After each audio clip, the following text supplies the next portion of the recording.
really quickly, where have they killed thousands of Americans in America? I didn't say they killed thousands of Americans in America. I said that they have been responsible for thousands of Americans being killed. And I think that that's easily something that you can verify. I don't know, state-sponsored terrorism for starters. Why don't you, are you serious right now about that whole thing? I'm not going to list out exact no, I mean, just give me, are you talking about, Are you talking about the Iraq war where the US invaded Iraq? You can start out by the three that they just killed. Okay, the whole point of your network, if you want to actually talk about the facts, I'm giving you the facts. But I'm not going to sit here and argue with you about something that's commonly accepted and known. Congresswoman, you don't have a good understanding of the conflict. Well, I'm the one that's getting the briefings, not you. You're a pundit offering your opinion because you want clickbait, but are actually interested in the substance. No, not at all. We can talk about the fact that Obama sent millions upon millions of dollars to the Iranian regime, or do you not want to address that because it's not supported by your opinion? See, there's the deflection. Oh, we can't defend our position, so we're going to go and blame Obama or talk about previous administrations. We're talking about the current administration who ran on no wars, who are starting wars with other countries, and clearly 90% of the American people do not want nor support this war. And this administration doesn't care. So this week has been probably one of the worst weeks for the MAGA grifters, you know, the paid influencers, who I also called out in regards to Biden. Now I'm calling out for Trump. And the Republicans who are defending his actions. Prime example right here. They can't defend their position at all. And your network. No, not at all. Is this really even something that we're going to actually get to substance, or are you going to continue to attack this? No, it seems like you just want to filibuster. It seems like you don't really want to have a good faith conversation. Or you just don't like what I'm saying. No, we would have invited you on the air. This happens every time I'm on with you. Yeah, you keep coming on every time, and you keep stating a lot of things that are incorrect. Because the United States launched an attack on Iran. About it, except for you. The United States launched a war against Iran right now.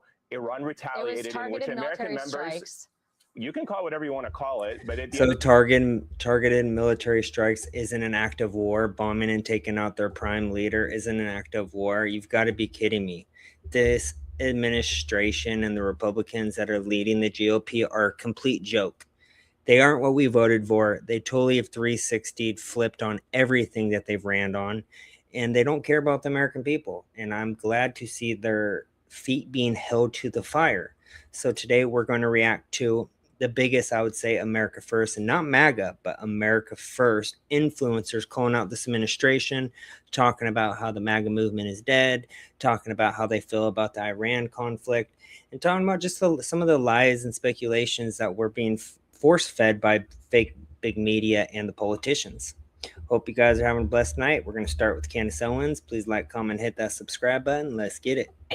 Now we're going to war. American planes are in the skies in Iran. And everyone who disagrees with that is apparently a jihadist. And Trump, by the way, if we're taking a look at him, he had been extremely vocal in the past for years, by the way, before he even ran for president, about the disaster of our foreign policy in the Middle East. He specifically called out Barack Obama back in 2011 for what he deemed to be an unnecessarily looming conflict with, well, you guessed it, Iran. Bibi Netanyahu, called you up and said, yeah, we need a pretext for war. Like we always need a pretext where we're constantly bombing and killing people all the time. We're committing a Holocaust in Gaza. Could you just go out there and tell them they were building a nuclear bomb? They weren't. And there's been no evidence of that outside of Bibi Netanyahu's trust me, bro, because I guess you have to come up with something to make. And I've been showing videos the past few days of Netanyahu for the past 30 plus however years saying that Iran is months away from nuclear weapons while then themselves have nuclear weapons. It's a complete joke. People hysterical to believe that we have this never-ending right to murder human beings in the Middle East, to use American soldiers to effect regime changes in the Middle East at the benefit of no one but Israel. The lack of consistency, it is stunning to watch Trump do this. I mean, he initially signaled right away that he was negotiating peace. Now he's tweeting we. He's literally using we to describe what is happening in Iran right now. What does he think? We're stupid? And the people online, they're trying to pretend that we are the ones betraying Trump for holding him accountable to his promises that he made to us when we voted for him, when we encouraged other people to vote for him. You're pretending that we're the ones that are problematic. All of these people were also aligned with radical Zionism. And it's always been radical. The irony that they say people in Iran are fanatical, right? Oh my gosh, guys, you understand? This is how scary these Islamists can get. It's fanatic. Right? The faith is fanatic. At the same time, justifying Zionism, which is at its core an ideology that says that because we're God's chosen, we can murder and take and steal whatever we want. It at the same time says the United Nations gave us this land, but also ignore the United Nations and the ICC because they now think that we're murderous and crazy. The logic is just, it's unbelievable. It's all over the place. They can't streamline it because none of it makes sense. Yesterday, Israel has a right to defend itself. Today, Iran doesn't have a right to defend itself because it's a preemptive strike. So they have a right to both strike and to defend themselves, and nobody can do anything unless risk being called an anti-Semite. I'm done with that. He can't justify what he's doing. He can't justify why there are American planes in the Iranian skies. I don't think that God told you to send American planes to Iran. I don't think so. I think Miriam Adelson, $100 million, told you to do that. Never-ending war and the never-ending excuses for why we have to go to war is not America first. And you know that. So you can't just say stuff, Trump, and expect us to accept it. And also, we reacted yesterday on all the clips of him speaking in the past how regime change wars don't work and how that politicians profit and make billions off dead Americans and dead lives in general, and that we were the anti-war party. And instead, he flipped and let the neocons take complete control. And this has been wide reported all day today. Marco Rubio saying the quiet part out loud that we already knew, that all of this is for Israel. The United States conducted this operation with a very clear goal in mind. I haven't got a chance to see a lot of reporting. I don't understand what the confusion is. Let me explain it to you, and I'll do it once again as clearly as possible. Perhaps you'll report it that way.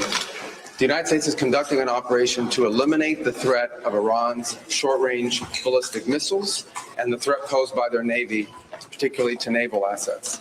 That is what it is focused on doing. But you guys have told us about 6 months ago that the first time you guys blasted Iran, it was to take out their ballistic missiles. Now you're saying that's the reason we're going to war, is to take out their ballistic missiles again? That doesn't even make any sense. And on top of that, there has still been provided zero proof that they even have these missiles that they speak about. But why can't Israel have those same missiles while Iran can't? Oh, that's right, because they always say they chant death to America. Why wouldn't they chant that? For decades on decades on decades and years on end, we've been mass slaughtering their people and doing regime changes, which even makes it worse. Why would they want to support or be a part of American culture or traditions or have us or even around in their country to begin with? Right now, and it's doing quite successfully. I'll leave it to the Pentagon and the Department of War to discuss the tactics behind that and the progress that's being made. That is the clear objective of this mission. The second question that's been asked is, why now? Well, there's two reasons why now. The first is it was abundantly clear that if Iran came under attack by anyone, the United States or Israel or anyone, they were going to respond against the United States. The orders had been delegated down to the field commanders. It was automatic, and in fact, it bared to be true, because in fact, within an hour of the initial attack on the leadership compound, the missile forces in the south and in the north, for that matter, had already been activated to launch. In fact, those had already been pre-positioned.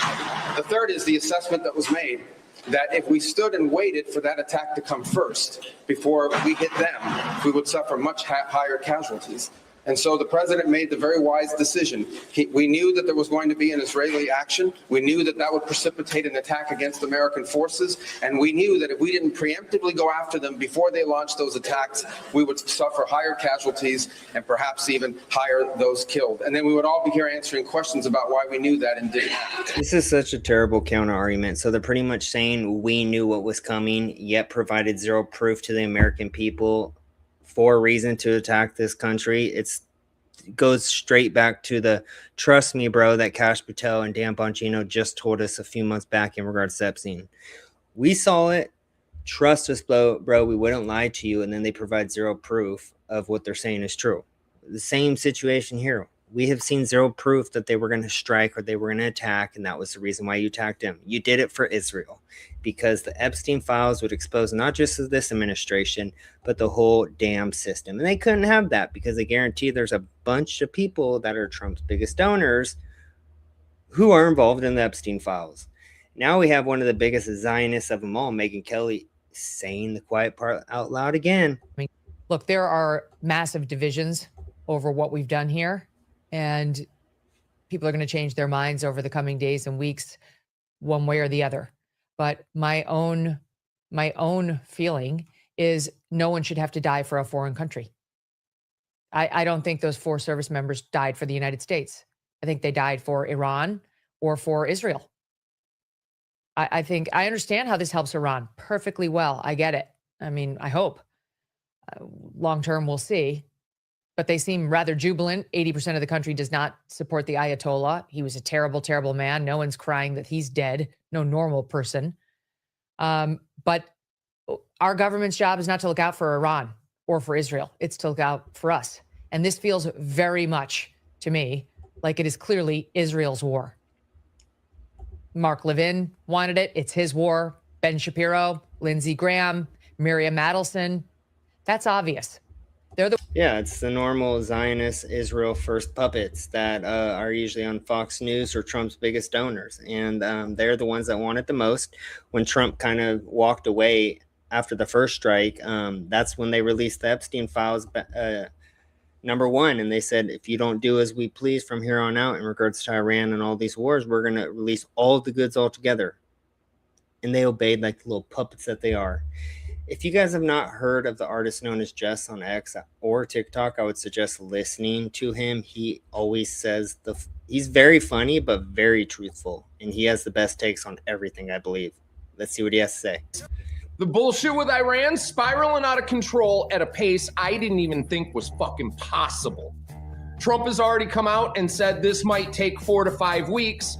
But then you got other generals out there saying that we don't have enough fucking interceptor missiles to last 4 or 5 weeks. On top of that, it's our other allies in the region, right? The UAE came out and they said they can't last another week. Iran is putting so much pressure on all of our allies around there, right? That let us use those bases. And if we can't protect them, then they have no reason to remain our allies. This is the chess Iran is playing. Iran is playing for all the fucking cards on the deck. They said, this is where it fucking ends. So, you know, how Trump asked for a ceasefire and they were like, no, fuck this, dude. We're finishing this right here. And Trump's like, ground troops aren't out of the fucking question. It's like, no, ground troops are totally out of the question because look at a fucking map. There's no way to get in. Afghanistan and Iraq are so unstable, there is no way to put an army there in significant numbers enough to invade Iran. Not to mention, it's ringed with fucking mountains that you can't fucking cross without getting ambushed up a motherfucker. The only other way in is the Straits of Hormuz, and those are the hot gates, the 300. There's no taking that straight. It's not fucking possible. People, for millennia, gigantic armies have ground themselves into dust against completely defensible positions. Some ground cannot be contested and some battles should never be fought. And this is one of them. And we have no fucking off ramp now. They went in there. This should be good. It started as Operation Epstein Fury. And now this should be called Operation No Fucking Plan B, because even it's going so fucking poorly. Marco Rubio came out and he said it right out loud. He said, we had to attack Iran because we had intelligence that Israel was going to attack anyway, and then we'd be caught. Who do you think that intelligence came from? No shit, it came from the Israeli government, as they've been saying for the last 30 plus however years. Flat-footed, and we wouldn't have fucking struck first. They're saying they had to go because Israel was going to go. So anybody saying that Israel ain't fucking calling the fucking shots here, it's already wrapped up. Marco Rubio just fucking admitted to it. This is there's no off-ramp here. There's no off-ramp besides fucking now whatever. Iran, the ball is in Iran's court. They are sneaking shit through. Fox News already admitted that we're having troubles hitting their drones because their drones fly so erratically, they're really hard to hit.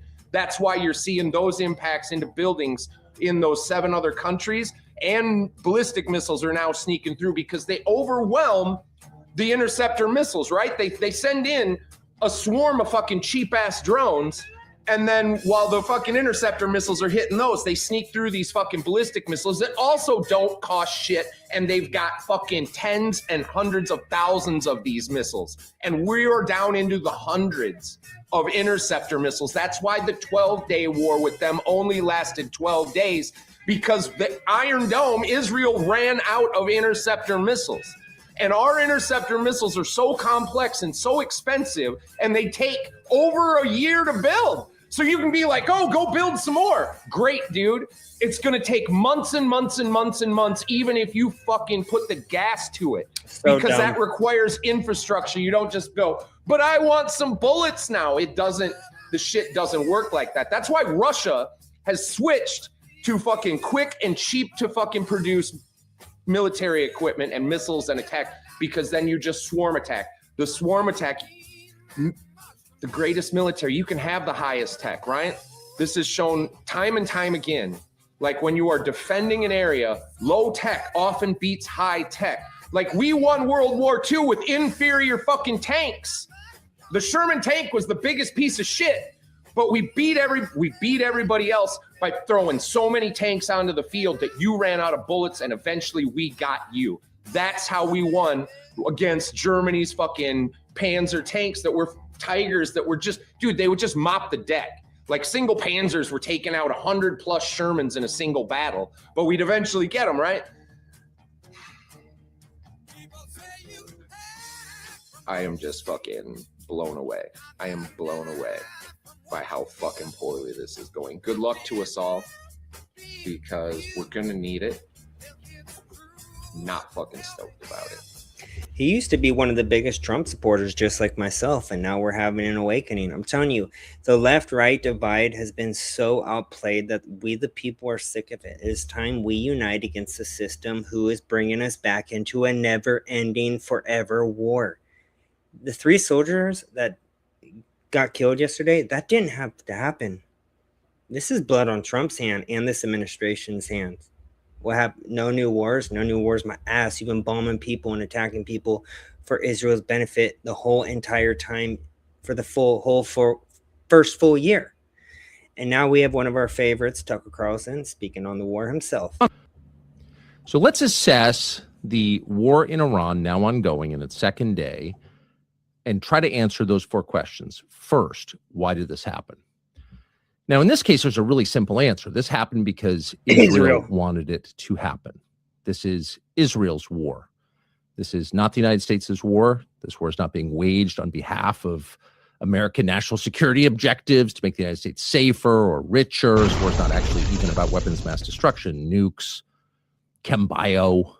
No, this war is waged purely because Israel wanted it to be waged. Now, why say that out loud this early in the conflict? Isn't that dispiriting for, say, American troops fighting this war? Yes, it is. And we thought a lot about whether it was wise or decent even to say something like that out loud, and have decided that it is for the following reason.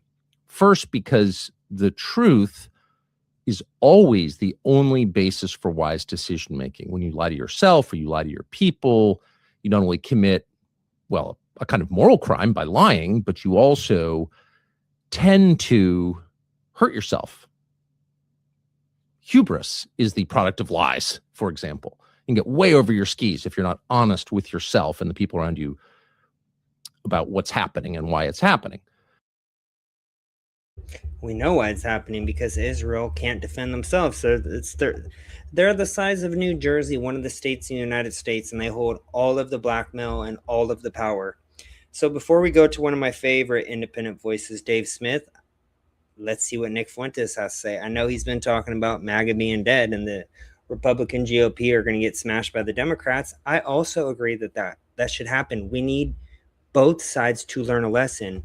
Now, regardless if Democrats are worse, Republicans are worse, I supported the right. I'm not going to vote for a side that didn't keep their promises, screwed over their base, and lied to our faces. So let the Democrats win.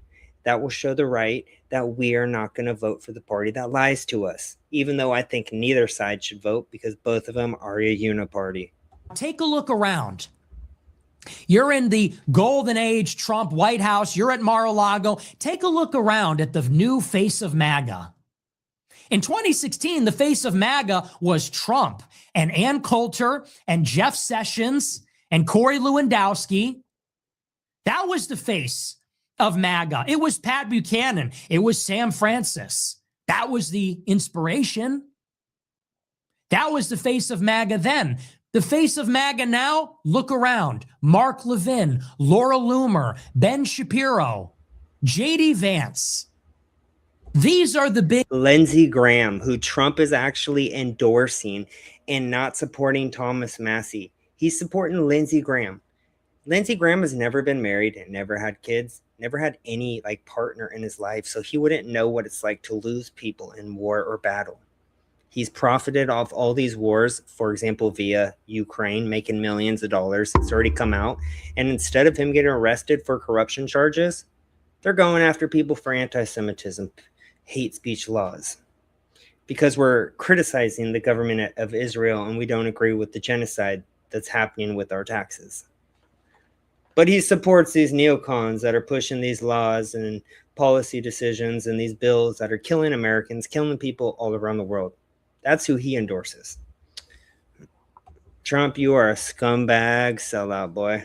Big boosters of MAGA in 2026. Something has gone horribly wrong. All of those people, with some exceptions, were never Trumpers in 2016. Shapiro didn't vote for Trump in 2016. Mark Levin was critical of Trump in 2016. Where were these people when the movement was actually born, when those pillars were in place? Now all of those people are in the center. The movement is something else now. And what we need in 2028, this is our last chance. We need in 2026 for this administration to be shut the fuck down. What does this administration do other than cover up the Epstein files, embezzle money through government contracts, and bring us to war for Israel? This administration needs to be shut down immediately. Do not vote in the midterms. And if you do, vote for Democrats. Fuck this. That is what the Republicans deliver. That is what our golden age looks like. The tariffs were refunded. The deportations were stopped. They wound down and withdrew the ICE from Minneapolis. What does this administration do other than embezzle money, go to war with Iran, and bury the Epstein files? Oh, and blackmail Harvard so they police anti-Semitism and ban people who criticize Israel from being in America. This administration needs to be shut down immediately. It has forfeited its mandate. They promise no new wars. They promise mass deportations in America first, and we're not getting any of it. So shut it down. In 2026, shut it down. And our only hope is that in 2028, in the Republican primary, somebody will emerge who will actually put America first. I would say Thomas Massie, Marjorie Taylor Greene, James Fishback, Rand Paul, all the people who MAGA considers enemies now. I've even heard some Democrats recently who during debates call it the AIPAC lobby and who their biggest donors are. Anyone calling out overseas foreign interest donors, we can't vote for. People who are for wars, we can't vote for. Anyone taking any type of money from anyone but Americans, no vote. So I think that's two things both sides can unite on, especially during these next upcoming elections. There's no wars, no AIPAC money, or any overseas donor money. Let me know what else you guys think. I am not voting for the vice president and the secretary of state that brought us to war in Iran. I won't do it. In 2016, I voted for Trump at 18 years old because Trump said the war in Iraq was a mistake. He said Rubio was a puppet of the Adelsons, and Vance voted for Evan McMullin, a CIA spook picked by Bill Kristol. I'm now going to vote for that ticket. I'm going to vote for the Rubio-Vance ticket that brought us to war in Iran over my dead body. I would rather die than vote for that. So, in my opinion, 2026, shut it down. You got to burn the house down with them inside, metaphorically. And in 28, you better hope that somebody has a prayer to run the Trump strategy and do another hostile takeover over the GOP. Otherwise, I'm going to become a Democrat. I won't be a Democrat because I think they're two wings of the same bird, but I'm not voting. And again, we shouldn't vote for either side. We need to teach them an effing lesson that once you lie to us, don't do what you say you're going to, and you fund wars with our taxes, especially genocide of innocent kids and human beings in general, you shouldn't be able to be anywhere in political power. But this is the best take for the last. Dave Smith. Day one they're celebrating. Now, I just want to I point this out just to point out how full of shit you have to be. Like, literally, for you guys listening to the show, just fucking any person who's doing that, any person who's an influence of yours, maybe you respected some of their opinions before, they're celebrating day one of a war, that this was a success. Please never listen to that person again. But please just disregard their opinion for eternity. Because if you have not, by this point, if you have not by 2026 learned the very basic lesson that, like, well, we got to see where this goes.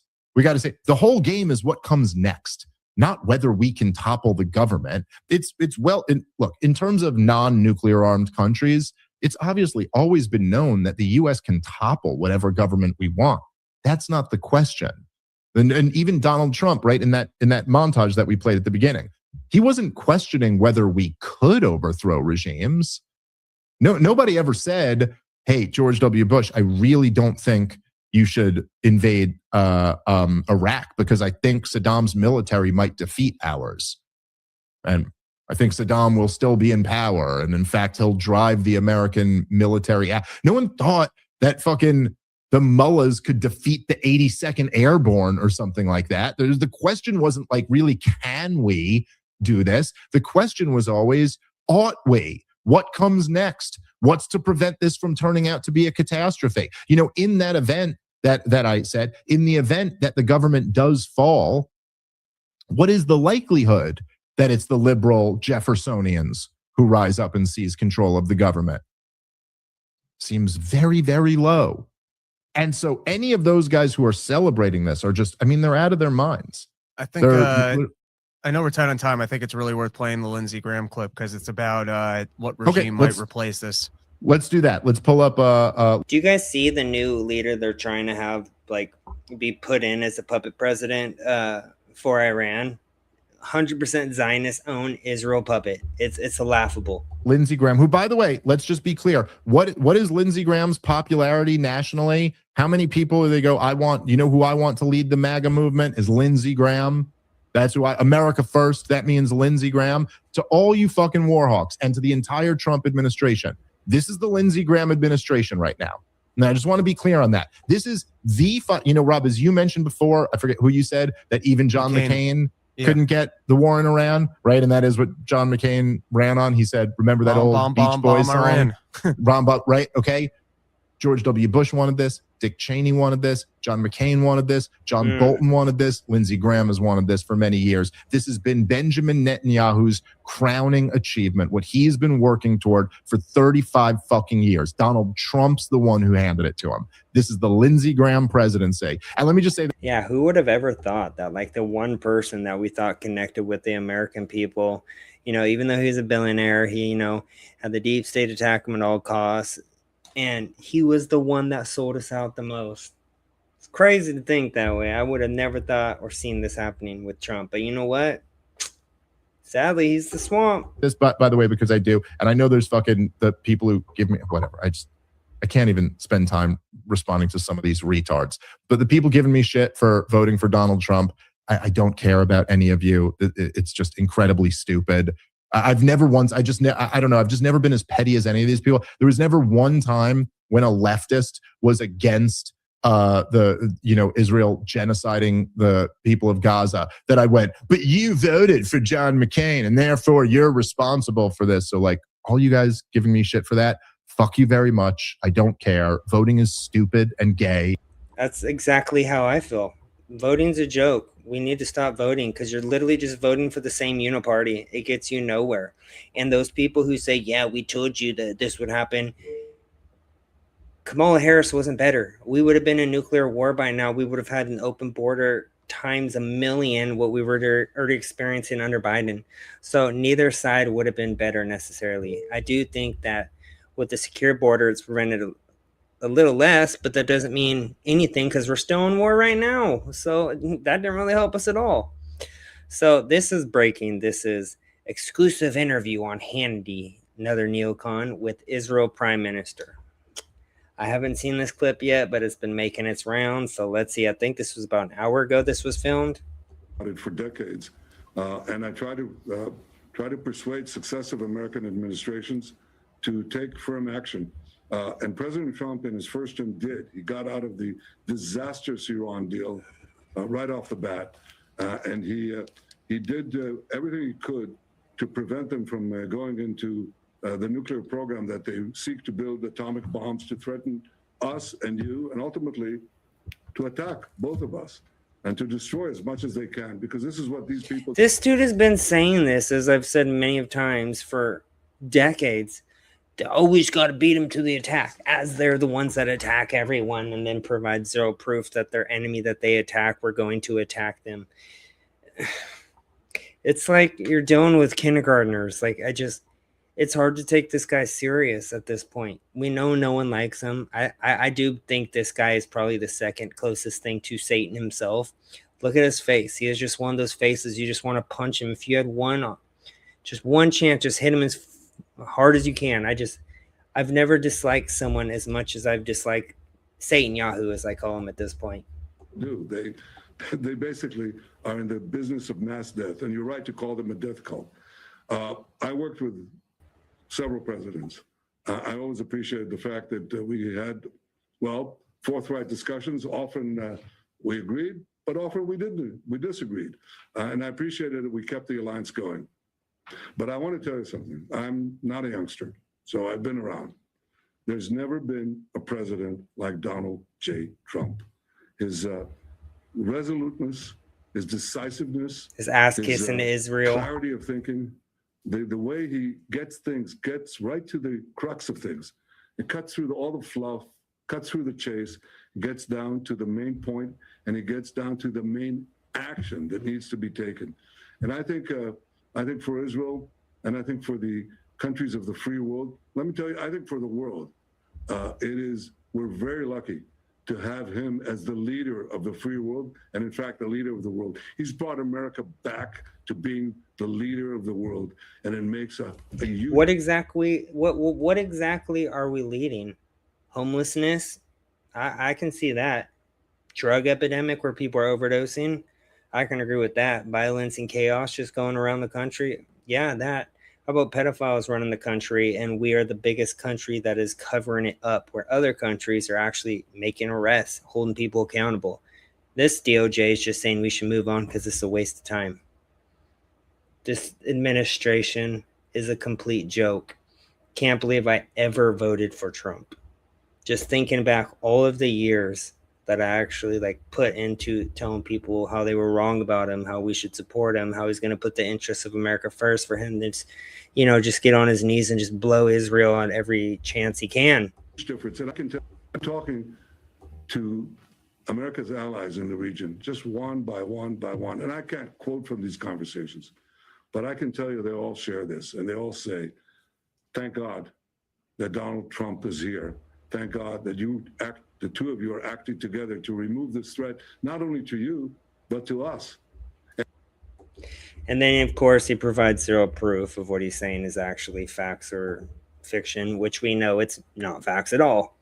Anyways, very curious what you guys think of what Satan himself was saying. This isn't the war the people wanted at all. And very curious what you guys think. See you on the next video tomorrow. Have a blessed night with you and your loved ones. Peace out.